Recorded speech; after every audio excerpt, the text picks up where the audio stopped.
Pessoal, boa tarde. Vamos iniciando aqui a nossa live. Essa live que hoje nós vamos falar sobre as bactérias intestinais, principalmente, né, do ponto de vista da imunidade, também a importância das bactérias intestinais para a nossa saúde mental. O meu nome é Alessandro Silveira, eu sou consultor de microbioma da DASA, que é aqui representada pela GenoOne Brasil, que é a marca genômica da DASA. E eu vou convidar aqui, estou procurando aqui o Dr. Pedro Chestats, que é o nosso convidado mais do que especial de hoje, nessa live, estou procurando aqui para adicioná-lo, para a gente iniciar agora as nossas conversas. Ele não entrou aqui ainda, estou aguardando, ele deve já estar entrando. Mas é um grande prazer recebê-los, né, nesse assunto que eu acho que ele nunca foi tão importante quanto agora. Né? Por quê? Porque a gente está falando de saúde intestinal, a gente está falando de importância do intestino como um órgão modulador da nossa saúde e principalmente na imunidade, que é tão importante nesse momento que nós estamos vivendo, né? Um momento de pandemia, um momento que a gente está suscetível a esses processos infecciosos, né? E não só aos processos infecciosos, mas também as complicações da doença. E o que o Pedro vai falar hoje, que é a especialidade dele, obviamente, né? Ele é um neurologista, de como a gente pode, a partir de atitudes simples, você ter um impacto muito importante na nossa saúde mental, né? Então, os dois pilares da nossa conversa de hoje, a gente vai ter uma conversa bastante diversa, mas assim, esses dois grandes pilares, falar de imunidade e falar de, vamos chamar aqui o Dr. Pedro, e falar de saúde mental, né? Então, estamos aguardando aqui a entrada do Dr. Pedro, já está entrando. E aí, Olá, Pedro, boa tarde. tudo bom? Como está? Tudo bem. Deixa eu Como é arrumar que... isso.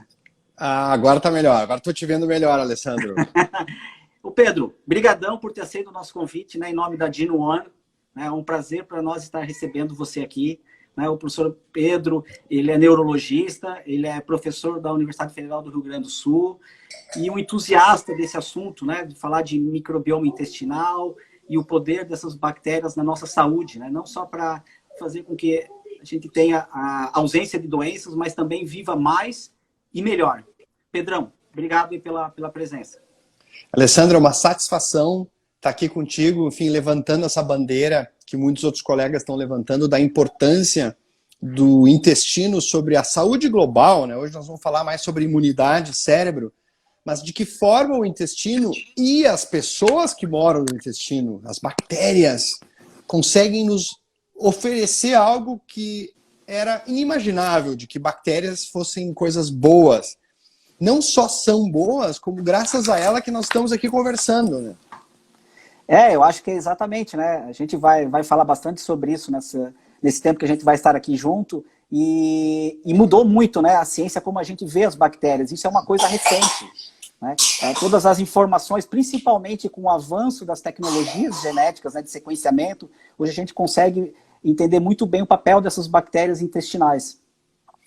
Olha só, Alessandro, sabe que tudo vinha bem, nós vínhamos em um ritmo linear de crescimento. O que é um ritmo linear? É aquele cara que abre uma empresa e que num ano tem um funcionário, no outro ano ele tem mais um, no outro ano ele tem mais um, no outro, ele vai tendo mas agora a gente tem 2, 4, 8, 16, 32, 1 bilhão. Então, muito rápido, e realmente há 3, 4 anos atrás, Alessandro, eu não me lembro de ser tão forte a presença de estudos em revistas de alto impacto. Não estou falando em relato de caso, em série de caso, em estudos assim, de menor impacto, mas não, estou falando de Science, estou falando de Nature. Ontem mesmo tu me mandou um artigo da Science, né, sobre bactérias que são responsáveis pela personalidade das pessoas. Olha que incrível! E realmente, a gente tem 35 trilhões de células, o ser humano. e lá dentro tem 100 trilhões. Como é que... Não somos nós que temos as bactérias, elas nos têm. Parei, um momentinho. Preciso pegar. Claro, a minha esposa perguntando se pode pegar água. Claro que sim. A Tati tá te mandando um beijo aí, Alessandro. Oi, Tati, tudo bem? Saudade de vocês aí. Não precisa virar. Tá, é que ela tá de pijama. Outra hora eu quero ir a Porto Alegre para conhecer o Lucas, né? Que eu só conheço ele através dos vídeos, né? Ah, é verdade! É verdade. Ano passado, eu estive aí, inclusive, eu estava pensando nisso esses dias, né? Eu tô te devendo um almoço. Porque a gente almoçou junto, que por acaso era dia do meu aniversário, né? Você falou, não, isso aqui eu Exato! Foi muito legal. Você te lembra que a gente foi numa janta que tinha uma banda de jazz? Foi maravilhoso, né? Ah, tava super o sarau, legal, né? Cara. O sarauzinho aquele. Foi legal, cara. Foi um dia especial aquele. Com certeza. Obrigado pelo convite, né? Mas Pedro, deixa eu introduzir um assunto, porque assim, vê se tu concorda comigo, né? A percepção que eu tenho é que as pessoas estão cada vez mais sofrendo de dores crônicas, doenças crônicas, as pessoas estão mais alérgicas, as pessoas estão mais inflamadas, elas estão mais estressadas, mais depressivas, né? E será que a gente está, com o avanço da medicina, é correto eu dizer que a gente está vivendo mais, porém pior? A gente está vivendo mais anos com uma pior qualidade de vida? Você concorda com isso? Concordo, e não só isso, Alessandro. As últimas estimativas de longevidade, elas dizem que nós viveremos menos do que os nossos avós. Porque inicialmente houve um boom, vamos viver 140 anos, 120 e tal, mas as curvas, elas entraram num platô. E pode haver uma tendência realmente as pessoas viverem menos do que no Brasil, por exemplo, a média é 73 anos. E isso tem muito a ver com a abundância, com o consumismo, e que tudo conflui para o nosso intestino. Porque é o grande portal de inflamação. O estresse piora o nosso perfil de bactérias, a inércia, não se mexer também piora, xenobióticos, ou seja, qualquer coisa estranha que foi feita dentro de um laboratório por pessoas vestidas de branco e como se fossem astronautas com pipetas. Como é que eu vou comer um troço desse? Tudo isso destrói a nossa população bacteriana, abrem-se fendas, que a gente chama de intestino vazado, e essas fendas são mortais, porque se cria um estado inflamatório, que é como se fosse um incêndio no nosso corpo, crônico leve, mas que vai destruindo o nosso DNA, vai reduzindo o nosso telômero, vai promovendo acúmulo de radicais livres nas células, vai promovendo envelhecimento de tecidos. Então, assim, é incrível. Eu não gosto, sabe? Eu sou um pouco que nem o Nelson Rodrigues, que fala, né, que toda unanimidade é burra. Eu vou fazer um reparo nessa frase. Eu acho que enquanto se fala em intestino, eu fico com medo, às vezes, de banalizar o assunto, dizendo que o intestino está envolvido em todas as doenças, mas, pelo amor de Deus, sim, tem um papel muito grande no intestino na expressão, desde doenças muito esquisitas, como doenças autoimunes ou doenças psiquiátricas, até as doenças mais óbvias, né, que é um cólon irritável, que eu sofri por muitos anos, enfim, e depois eu vou dizer como é que eu curei. Sabe, é incrível, como eu diria assim, se for para um aluno meu estudar algo que vá servir para ele, estude o intestino. E então a gente pode extrapolar que para qualquer especialidade médica, olhar para o intestino é fundamental? Toda especialidade médica, ela tem que ter um momento no congresso. Inclusive eu já fui chamado para dar aula de intestino reumato, intestino oftalmo, intestino cardio, intestino psiquiatria, intestino neurologia, intestino dermatologia, já falei? Enfim, um monte de coisas. Por isso que eu digo, Alessandro, o teu livro é um divisor d'águas. O teu livro, eu diria que é um documento extremamente aguardado, porque uma reflexão em que a gente para e olha para o intestino como a gente olhava para o coração e para o cérebro. Ok, são importantes, mas eles não funcionam bem sem um jardim bem regado, um jardim bem adubado. E hoje nós vamos falar um pouco como vamos fazer isso, né, para ajudar as pessoas que estão nos assistindo. Sim, só para contextualizar, né, você está falando do livro, né? Então eu conheci o Pedro ano passado, quando a gente foi fazer um curso de imersão para escrever o livro. né? Então a gente foi colega de turma, e como a gente tinha identidades de propósitos parecidos, de pensamentos parecidos, a gente começou a se aproximar, a ter mais contato, né? E esse livro, o nosso livro, né? O meu sai agora, provavelmente no começo de 2021, que ele vai falar, o nome do livro é O Lado Bom das Bactérias. E Maravilhoso o nome. O teu livro é Medicina do Amanhã. Medicina do Amanhã tá semi-definido, mas é por aí, e tem uma seção de um capítulo que fala sobre o microbioma, que é a obra de todo o teu livro, né? Então, enfim, eu gostaria de ler teu livro antes para poder citá-lo no meu livro. Mas você vai ler, inclusive, né? Eu já tinha te convidado, você vai escrever o prefácio. Assim que ele tiver concluído toda a parte editorial, tiver tudo revisado, que ele está praticamente pronto, eu já vou te mandar ele no formato completo. Mas isso é um convite público, então tem testemunha aí. Com certeza, não, a gente já tinha combinado, né?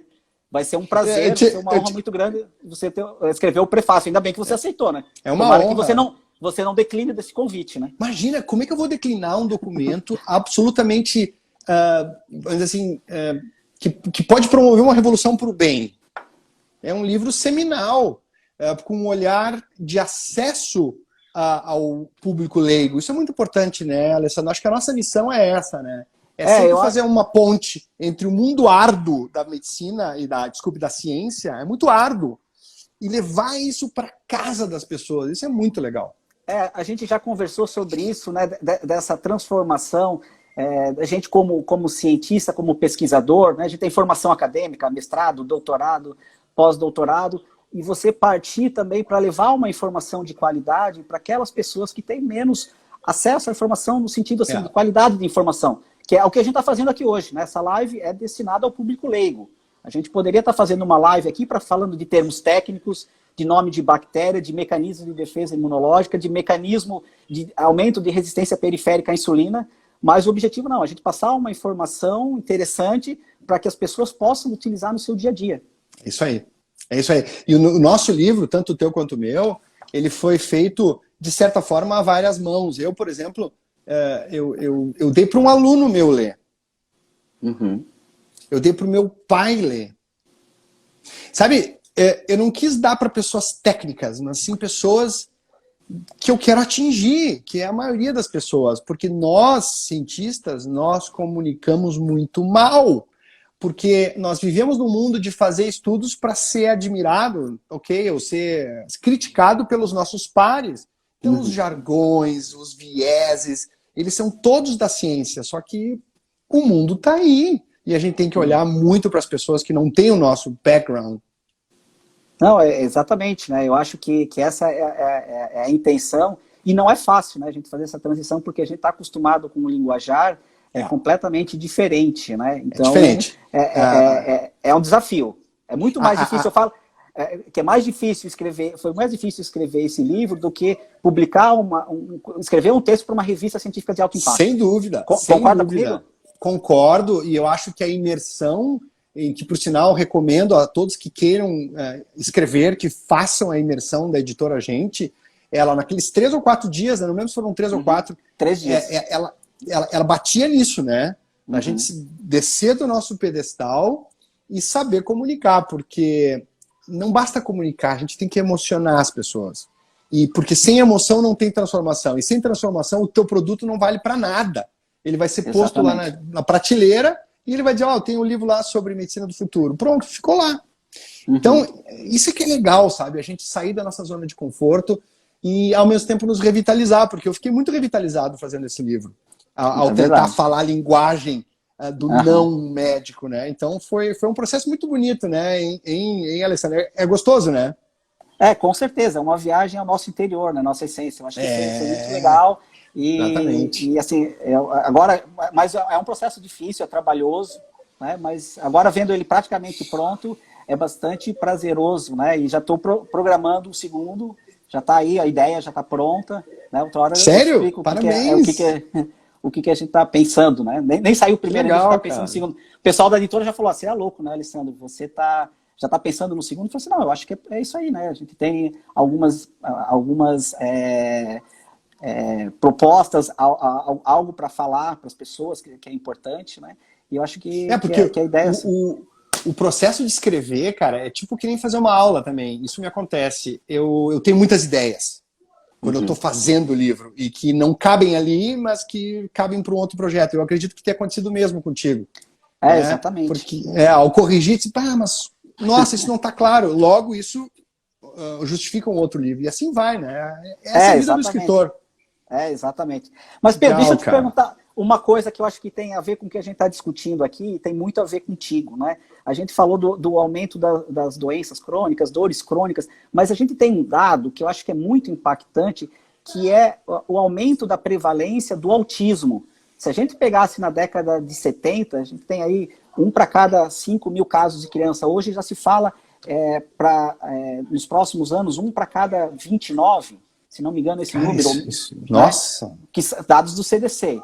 O que tu atribui, né? Porque o autismo é uma síndrome, né? Muito importante, que ela é multifatorial, né? É até difícil de ser caracterizada.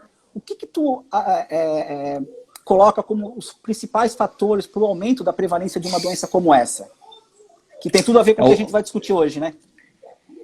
Exatamente. É uma doença multifatorial e a explicação para o aumento do diagnóstico também é multifatorial. O primeiro são as ferramentas novas que surgiram, né? Tais como a genética, tais como, enfim, o grau de informação das pessoas sobre o diagnóstico. Então, isso aumentou bastante, tá? A outra teoria que muitas pessoas têm, que não é bem uma causa, mas é uma associação do porquê que isso pode estar aumentando, é o nosso estilo de vida. É a maneira como nós nascemos, se é de cesárea ou se é de parto natural, porque nós temos bactérias, de novo elas, do canal do parto, que nos protegeriam contra várias doenças, entre elas o autismo. A falta de consumo de alimentos orgânicos, uma vez que ela alimenta mal o nosso intestino, ela prejudica o nosso cérebro. Existe uma conexão intestino-cérebro fantástica que está sendo explorada cada vez mais em estudos de alto impacto, a ponto de ter... Eu conheci o Lozano. Eu conheci no curso do Murilo o cara... Fazano. De Harvard. Nós estávamos lá juntos, não? Sim, nós estávamos lá em Brasília. Nós estávamos lá, né? Isso, em Brasília. Tu te lembra? Ele é um cara que transplantou transplante de fezes, ou seja, tirou toda a população de bactérias dos meninos autistas e botou fezes de pessoas não autistas. E houve redução de 80% dos sintomas gastrointestinais e um pouco menos na questão das escalas lá de autismo. A ponto de eu puxar ele lá no bastidores, que eu tive acesso, nós tivemos acesso, lá o Murilo, nosso amigo, e eu cheguei, cara, tu faria isso no teu filho? Essa é a pergunta que tem que se fazer para um cientista. O cara que publica um troço, tu tem que pegar ele pela mão e dizer, tu faria isso na tua mãe, no teu pai, em ti mesmo, porque senão... Aí a gente vê que é só um achado, né? E o cara, sim, faria. Sim, faria. É claro que alimentar os pacientes com autismo seria o mais racional. No entanto, a gente sabe que faz parte dessa síndrome do transtorno espectro autista ter uma certa seletividade pelas comidas que mais beneficiam o cérebro, que são os vegetais orgânicos de todas as cores, especialmente os verdes crucíferos, né? Então isso é um grande desafio para pais e pacientes, é tentar incutir isso, que são pré-bióticos, né? As saladas são pré-bióticos, alimento das bactérias. As saladas não é o Alessandro e o Pedro que digerem as saladas, são as nossas bactérias.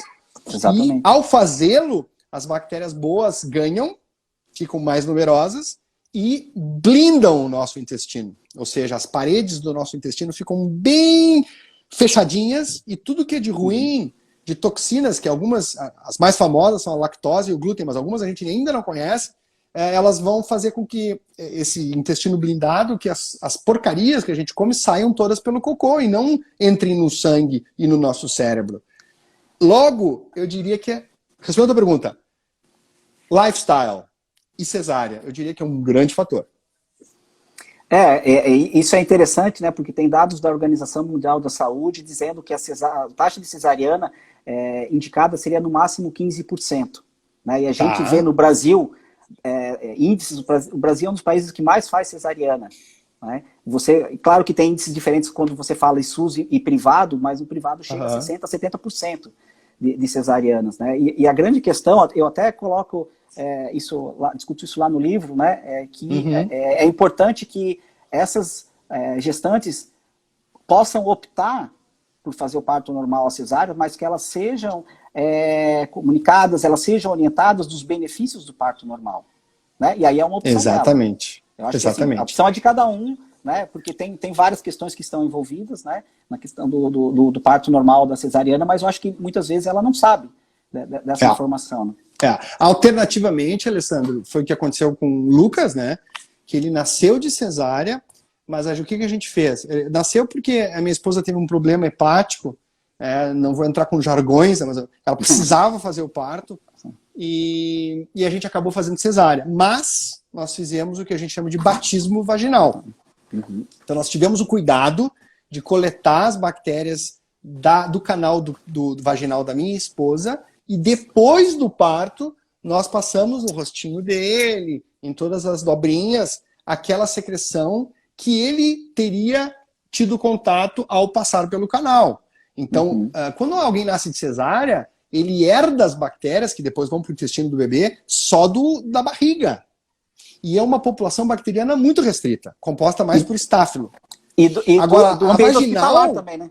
E do ambiente hospitalar, exatamente. Que é péssimo. Então, olha só que boas-vindas o cara nascer de cesárea. Então, assim, ou explicar muito para a mãe o que está em jogo quando ela decide fazer a cesárea, porque muitas vezes até as gestantes são induzidas pelo médico, porque é mais fácil, e para o hospital é muito mais lucrativo. E, no caso de uma eventual cesárea, saber que existe esse recurso. Eu fiquei muito feliz, porque quando a gente teve o Lucas, a equipe médica ela ficou meio assim com a nossa proposta. Eu tinha lido no livro até daquele cara do Rob Knight. O Rob Knight muito famoso, né? Exato. Ele fala sobre isso. Ele fala sobre isso. Aí eu vi o livro do Rob Knight e segui a risco o que ele falou. Mas aí a equipe ficou super receosa. Eles não quiseram fazer na sala de parto, a gente fez lá de noite, na calada da noite a gente fez. Mas olha só, a gente ficou muito feliz que eu soube, acho que faz uns 3, 4 meses, que agora, não sei se você sabe disso, Alessandro, depois que o bebê nasce de cesárea ou de parto normal, ele fica 24 horas sem tomar banho. Tu te lembra que ele ia direto pro chuveiro? Não sabia. Por quê? Para ele ficar mais tempo com aquelas bactérias lá vaginais. E é interessante, né, como a natureza é sábia, porque essas bactérias que estão ali colonizando a mucosa vaginal da mãe são justamente as bactérias que precisam estar no intestino da criança para preparar a amamentação, que são as bactérias boas, os lactobacilos, né?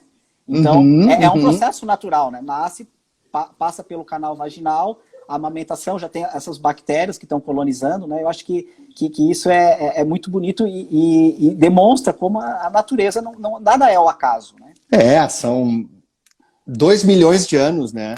E o ser humano 200 mil anos. Então, assim, é muito, muito tempo da coisa aí se aperfeiçoando, né?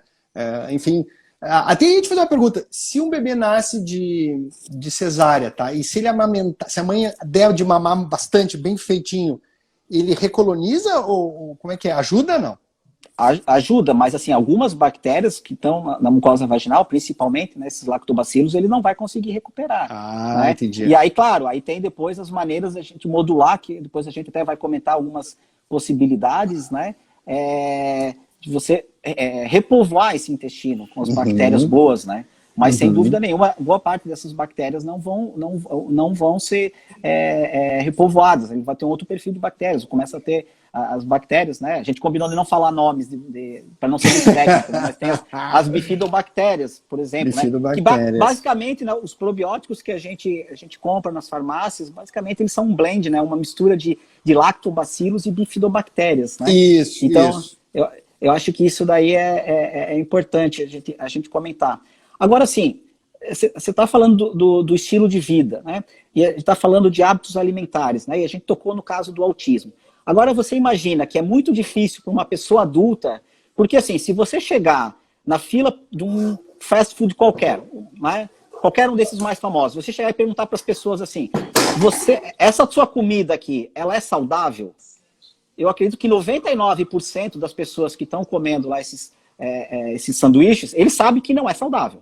Mas eles comem Sim. por quê? Porque é gostoso, porque é rápido, porque é barato, né? Mas mesmo a pessoa sabendo que isso não faz bem para a saúde, é muito difícil você mudar um hábito alimentar. Imagina que você está falando de um autismo, porque se é difícil para uma pessoa, entre aspas, né, normal, para um autista, isso é 100 vezes mais difícil, porque ele está muito condicionado à presença dos hábitos, né? Por isso que, eu não sei se tu assistiu a minha palestra agora no Startse. Uma parte sim. Tá, eu falo no final muito na questão do ambiente. É quase impossível a gente mudar hábito pelo tempo que é necessário. Porque, eu posso ficar um mês comendo bem, um mês fazendo atividade física, mas isso não vai significar nada para o meu futuro.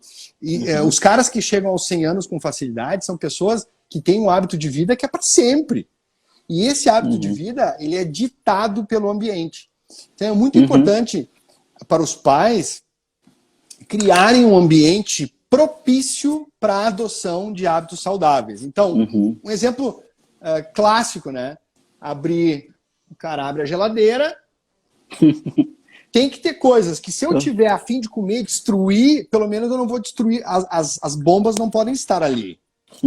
Então, eu acho que cabe aos pais a minimizar a entrada de alguns produtos que deveriam ser reservados para o fim de semana em nível assim de vamos passear e comer, que é a chamada regra da 80-20, né? Nossa, sim, eu adoro a regra 80-20.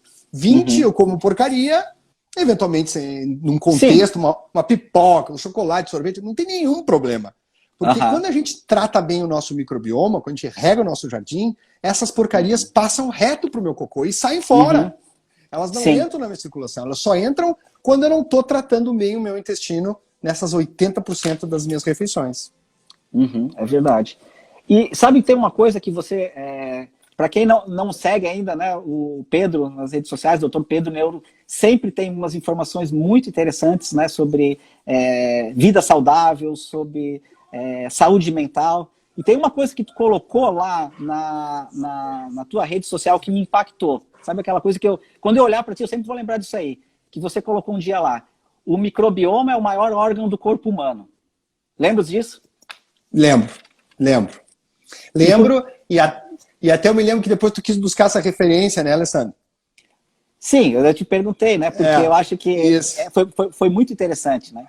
Foi interessante assim, porque como as duas principais doenças da superfície do planeta se chamam inflamação e diabetes, seja nos seus diferentes graus, pré-diabetes ou diabetes, e as duas coisas estão associadas ao intestino, é só ler o estudo dos irmãos Iran, né, Iran Segal, que eles monitoraram aqui a glicose e viram o cocô e viu que o que mais define o açúcar alto no sangue é a qualidade e diversidade das nossas bactérias. Ou seja, como são as mais frequentes e essas coisas mais frequentes estão associadas ao intestino, logo o intestino é o órgão do século. Eu vou te dizer assim, poucas coisas me impactaram tanto quanto saber da importância do intestino e as ferramentas que se abrem para tratar pacientes com patologias absolutamente, aparentemente desconectadas com o intestino. Porque o intestino não é que nem Las Vegas. O que acontece em Vegas fica em Vegas. Não é o que acontece no intestino. Quer dizer, é um reflexo em todo o corpo. É muito legal. É ruim por um lado. Mas por outro, a gente pode acessar um monte de coisa pela comida, gente. Olha que bacana. E a alimentação saudável não é alimentação cara, né? Você tem a possibilidade de boa parte desses alimentos produzir em casa, né? Você Isso tem postado vários vídeos. Eu vou mostrar aqui, Aqui no meu apartamento eu saio e aqui eu vou pegar a obra-prima da Tati. Estava mostrando os teus fermentados, olha só, isso aqui, esse aqui é um fermentado maravilhoso, feito com repolho, água e sal. E acabou. E agora isso aqui, depois que estiver pronto, daqui a 2 semanas, fermentando, a gente tem que abrir todos os dias, senão explode, né? Ontem mesmo a gente demorou, quase explodiu. Mas depois que isso aqui fica pronto, isso aqui fica 6 meses na geladeira. Então, assim, quem diz que isso aqui é caro e não é prático? Exatamente, mas é isso que eu estava... Assim,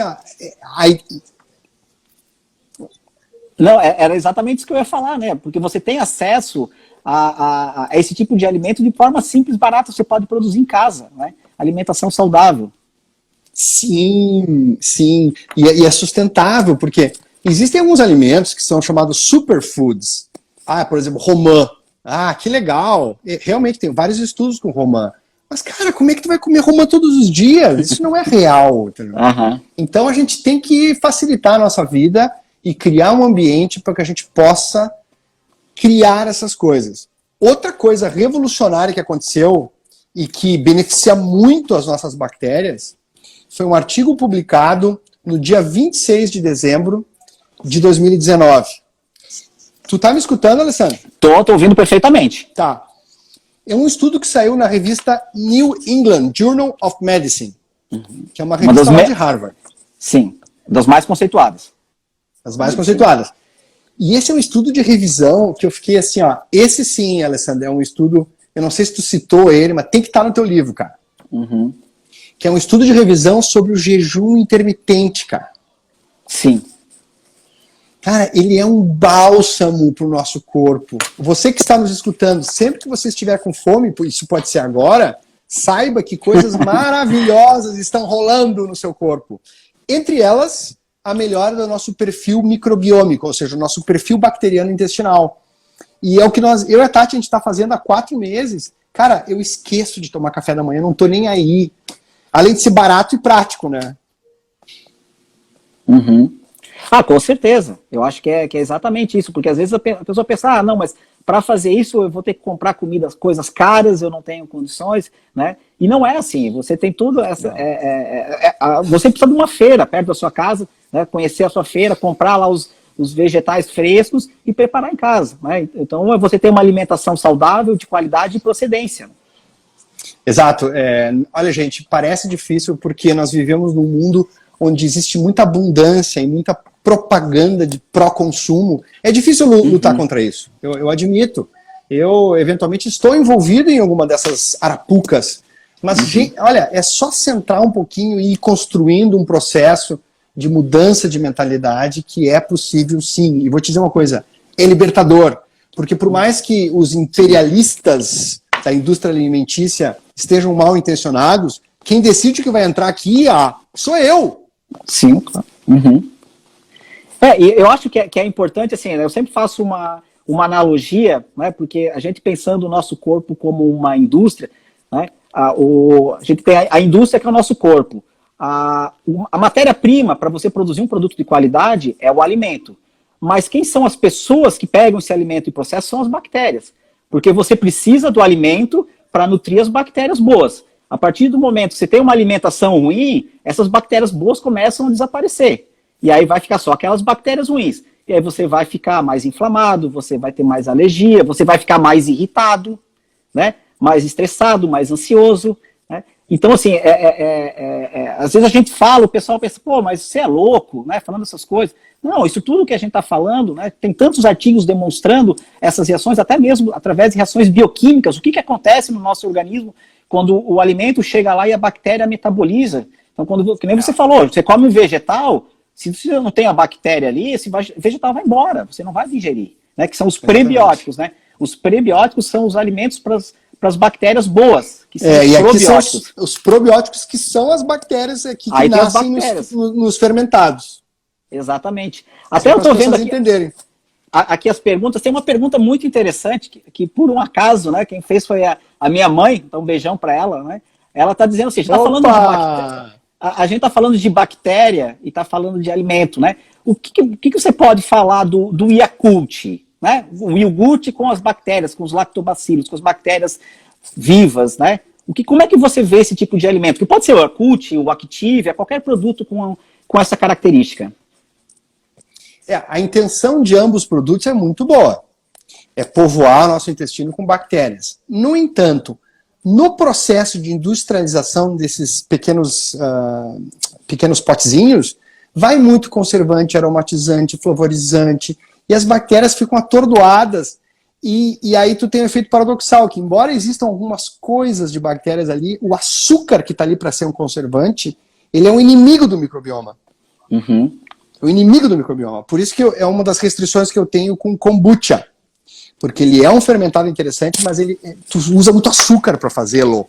Então, cai na mesma situação, na mesma armadilha do Yakult. Olha, eu sei que é teoria da conspiração, mas tudo que tiver dentro de um supermercado, pessoal, infelizmente, 98% é algo que está muito longe de ser o ideal. Que vai ser interessante se for fazer uma trilha, viajar no fim de semana, vamos comprar uns queijinhos, que sabe que o queijo do supermercado é 2% queijo. Então, infelizmente, gente, os supermercados são importantes para alimentar as manadas. Ele salvou a humanidade da fome, mas ele não é um exemplo de um local de um alimento nutritivo como são as feiras, ou como são os teleorgânicos, ou a nossa própria horta em casa. O que eu recomendo? Gente, óbvio, aqui teve uma noite que a gente comeu 3 dias seguidos pizzas com sorvete. A gente não deixe que isso seja a regra. Vá uma vez por semana na feira, uma vez por mês, se não deu, né, em geral toda semana, mas se não deu, vai pelo menos uma. O bom não é inimigo do perfeito, porque a gente não pode ser ingênuo. Tudo que é muito fácil, muito pronto, muito certinho. E outra máxima, Alessandro, qualquer produto que é anunciado na televisão é porcaria. Ponto. Porque esse produto ele tem que ser muito volumoso em termos de produção e a qualidade vai lá no meu pé. Não tem como tu oferecer um alimento genuíno, maravilhoso e pôr lá durante a novela da Globo. Porque tem que pagar 5 milhões para estar ali. Então tem que vender 10 milhões de porcaria. Gente, não caiam nessa treta. E a gente, low carb, low não sei o que, sugar free. Quanto mais anúncios de que não tem coisas, é porque tem outras muito piores. Exatamente, né? E assim, até uma fala, tu citou antes o Murilo Pereira, né, que é um amigo que a gente tem em comum, que é um nutricionista e fala bastante sobre isso, que ele fala assim, alimento bom é alimento que estraga. Quanto maior a vida útil de um alimento, né, se você vai comprar um alimento no mercado que tem 1 ano de validade, né, então ele fala, quanto maior a vida útil do alimento, menor a sua. Quanto mais você comer aquilo ali, mais vai fazer mal para a tua saúde, né? Muito bom. Mas não é, muito bom. É bem isso, né? É exatamente isso. É bem isso. Tem essa exceção aqui, né? Que dura 6 meses na geladeira. Sim. Mas, gente, para construir isso aqui, é todos os dias abrindo, vendo como é que tá. Existe um envolvimento afetivo com o alimento. Sabe, se tu não tem isso, se tu quer a coisa da conveniência, aí vem o termo conveniência, porque é um mundo onde a métrica do sucesso é ganhar dinheiro, trabalhar muito, chegar tarde em casa e comer conveniências, isso está determinando isso que tu falou. A pior saúde, apesar dos avanços. Exatamente. Tem uma pergunta aqui interessante da Andrea, que eu acho que é legal passar para ti, que diz assim, ó, então não adianta se empanturrar de fluoxetina e comer mal. Total. Inclusive, é interessante essa pergunta, porque 90% da substância que está na fluoxetina é produzida no intestino. Quando eu soube disso, eu fiquei de queixo caído. Essas bactérias produzem serotonina, noradrenalina. Cara, isso é demais. O que eu fui dar? Eu falo nos congressos de psiquiatria que eu sou convidado, é que o psiquiatra do futuro, a psiquiatria nutricional, é algo que está crescendo muito. Mas o cara vai ter que saber cozinhar, o psiquiatra. Ele vai ter que saber o que é um polifenol, um flavonoide, um bifidum lácteo. Ele vai saber prescrever isso. Ele vai ter que saber empoderar o paciente a fazer isso em casa, que é uma das coisas que eu estou batalhando muito dentro das minhas redes. Tu deve estar vendo que eu faço vídeos de como fazer isso. Quem quiser fazer, entre no meu canal do YouTube, tem um passo a passo. Gente, isso devia ser ensinado nas escolas. É verdade. Né? E como é que essa questão da modulação, agora falando assim, né? Então a gente tem um problema, como é que a gente muda esse problema? Como é que isso impacta no teu dia a dia como neurologista, com os teus pacientes? Cara, sinceramente, eu vejo milagres no meu consultório. Doenças como Alzheimer e Parkinson, que indestrutíveis, que nada, elas podem ser muito bem controladas. O estudo lá do jejum intermitente é um exemplo. O jejum intermitente, que é ficar 16 horas sem comer, aumenta tão intensamente as bactérias boas que 2 estudos provaram que estanca a doença de Parkinson.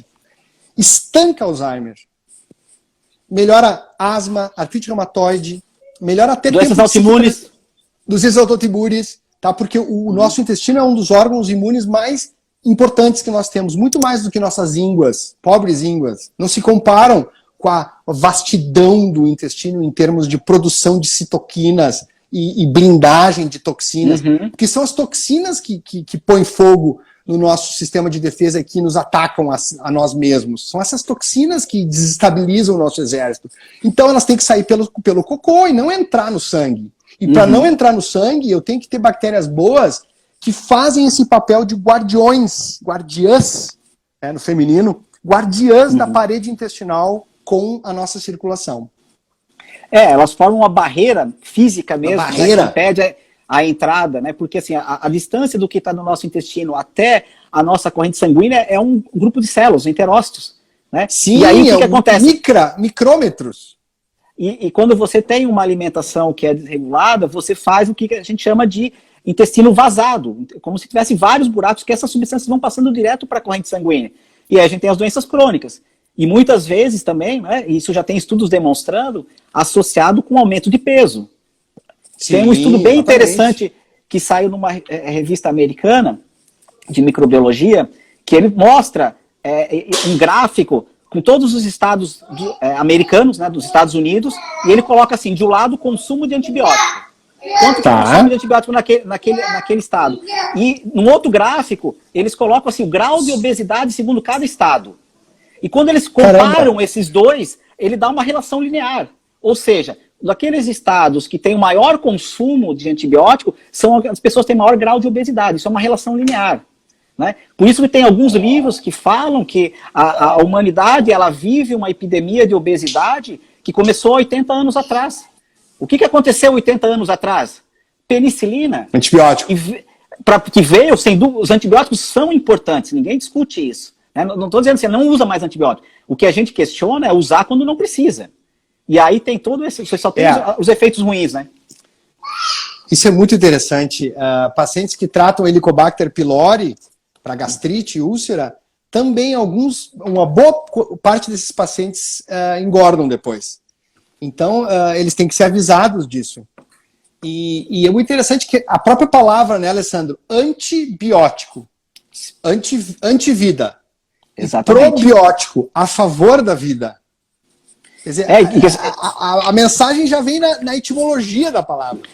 E também com relação aos alimentos, né? Você tem os acidificantes, os acidulantes, os emulsificantes, o edulcorantes, todos esses antes aí, que tem no final dessas palavras, é antivida, né? Fazem mal para a nossa vida, né? E aí por isso que as pessoas têm isso. É interessante isso que você está dizendo, que às vezes a palavra ela te dá a pista, né? Por outro lado, tem uma palavra que gerou e vai gerar uma confusão para mais daqui a 200 anos, eu acho, que é a questão da gordura. Porque a gordura, ela é muito saudável, a gordura saudável. Só que como a palavra remete a ser gordo, gordura de gordo, é muito difícil as pessoas internalizarem isso, até os médicos. Oi?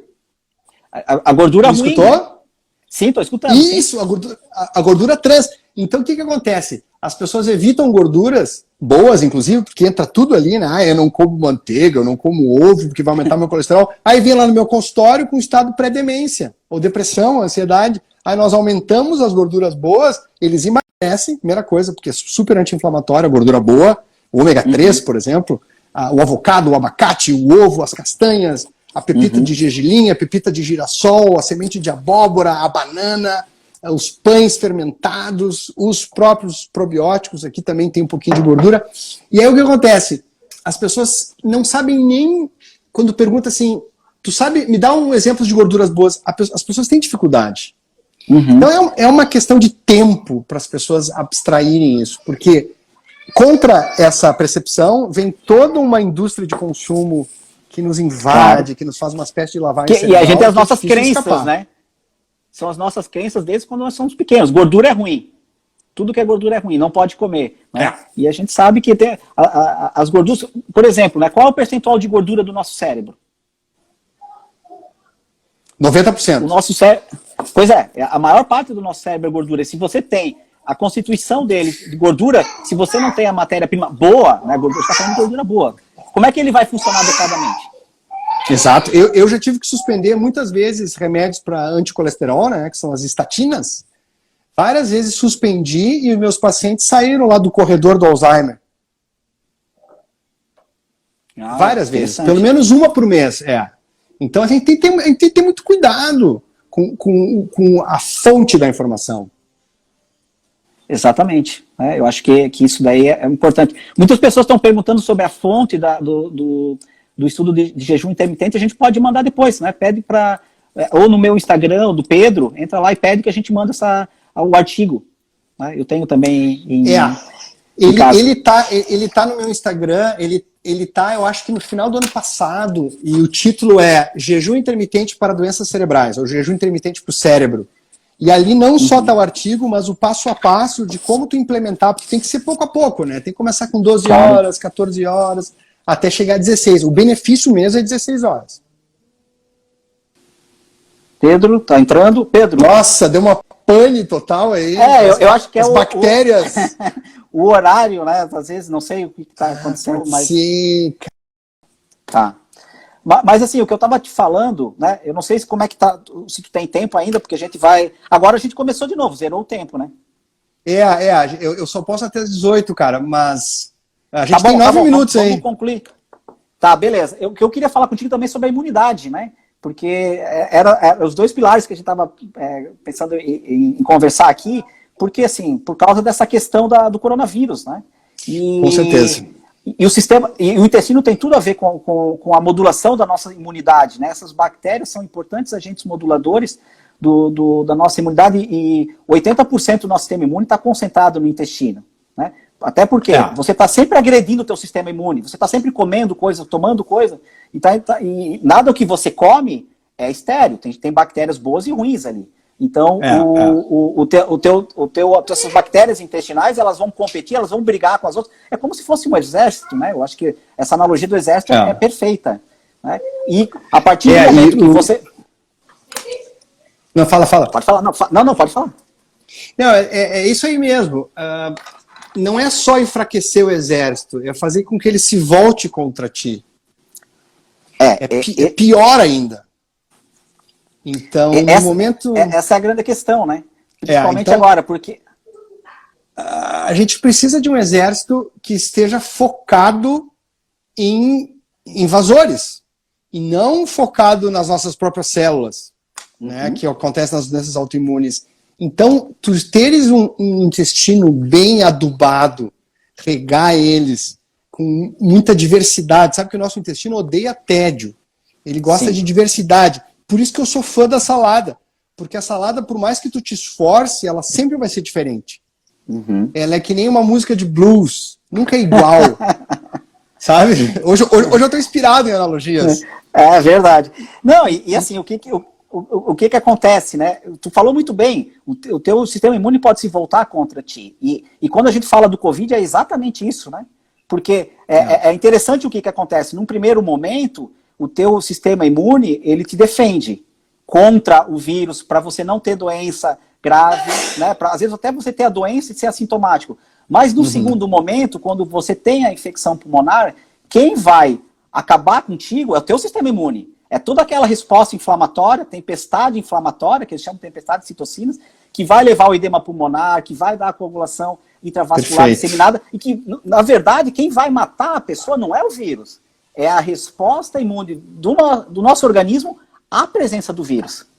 Perfeito, então, assim, perfeito. Ele no momento, o sistema imune ele é interessante, é óbvio que ele é interessante, mas num segundo momento, e quando ele está debilitado, né, por exemplo, essas pessoas que têm mais de 60 anos, ou quem tem doenças crônicas, é que ele está mais debilitado e ele tem essa reação que não é adequada. É a mesma coisa na alergia. A alergia é um excesso de resposta imune. Você não deveria ter esse excesso de resposta quando você come alguma coisa, por exemplo. É o teu sistema imune que está em desequilíbrio, né? Sim, e esse sistema imune está na dependência do equilíbrio bacteriano. E até uma oportunidade, Alessandro, para agradecer a Gene One Brasil, que tem fornecido a vários médicos, inclusive a mim, esta ferramenta. de poder mensurar o grau de diversidade e o grau de disbiose, que é um termo, né, um pouco mais técnico, mas ok, dos nossos pacientes. Então eu tenho utilizado essa ferramenta e tenho descoberto coisas muito interessantes, que é um exame genético das fezes, não é exame de fezes. As pessoas confundem às vezes. Então eu queria agradecer a plataforma de One Brasil, dando essa possibilidade da gente estar aqui trocando essa ideia. E, enfim, não gostaria de deixar despercebido, deixar passar esse agradecimento. Que é isso, Pedro. A gente que te agradece, né, tu ter aceito prontamente o nosso convite, né, de participar dessa live. Eu tenho visto aqui os comentários rapidamente, né, acho que o pessoal gostou, a gente vai disponibilizar essa live depois, ela vai ficar gravada, né, e pra gente é um prazer muito grande te ouvir, né, para mim, particularmente, te reencontrar. A gente conversou hoje de manhã, né, mas agora conversar assim com mais calma, olhando, não é bem no olho, mas assim, é o que a gente pode nesse momento, e é um grande o que prazer. Temos, né? É o que temos, mas em breve a gente vai se encontrar pessoalmente, eu vou poder retribuir aquele almoço, né, que eu tô te devendo. Imagina. E assim, Pedro, brigadão por ter participado, né? Eu acho que foi muito enriquecedor a tua presença. Quando eu anunciei, eu vou chamar um neurologista, eu falei assim, mas Alessandro, o que tu tá louco? Tu vai falar de microbioma? O que tu quer falar com um neurologista? Você tem que falar com várias outras especialidades, né? E eu acho que isso foi enriquecedor para ver que uma especialidade que teoricamente é completamente distante de quando a gente fala de bactérias intestinais, como você tem usado isso, né, na tua prática clínica, como você tem estudado isso, né? Porque você vê o impacto que tem nos teus clientes, né? Então, Pedro, brigadão pela tua participação aqui. A gente fica muito feliz, né, que você tenha aceito o nosso convite e tenha enriquecido nosso final de tarde aqui com todos esses ensinamentos. Então, para mim é uma honra e um prazer já agradecer a Gene One, instituição, e te agradeço a ti, a pessoa que tu é, Alessandro, que é uma pessoa assim, além de tecnicamente impecável, é um ser humano de um carinho, de uma generosidade sem tamanho. E isso atrai pessoas e coisas boas. Então, enfim, você está com a força, meu amigo Alessandro. Boa sorte para o teu livro, para o nosso livro. Com certeza. Pedro, brigadão por tudo aí.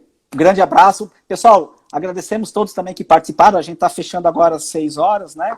Então agradecemos a presença de todos e vamos marcar novas lives no futuro, né, com novos temas. E quem sabe, Pedro, já fica um convite para a gente conversar novamente e esgotar esse assunto que faltou tanta coisa. Eu tinha anotado aqui muitas coisas, isso aqui eu não posso deixar de perguntar para ele, né? Não, mas é certo que a gente vai ter que fazer um novo encontro. Olha só, bateu aqui 200 pessoas aqui instantaneamente. Depois tu me avisa quantas pessoas viram o total, porque eu acho que vai ter muita gente aí que está se beneficiando dessa informação. Com certeza, vamos marcar no futuro próximo aí. Brigadão, Pedro. Grande abraço, um beijo para ti e para toda a tua família. Beijo. Tchau, querido. Valeu. Tchau, tchau, pessoal. Tchau, pessoal. Brigadão, hein?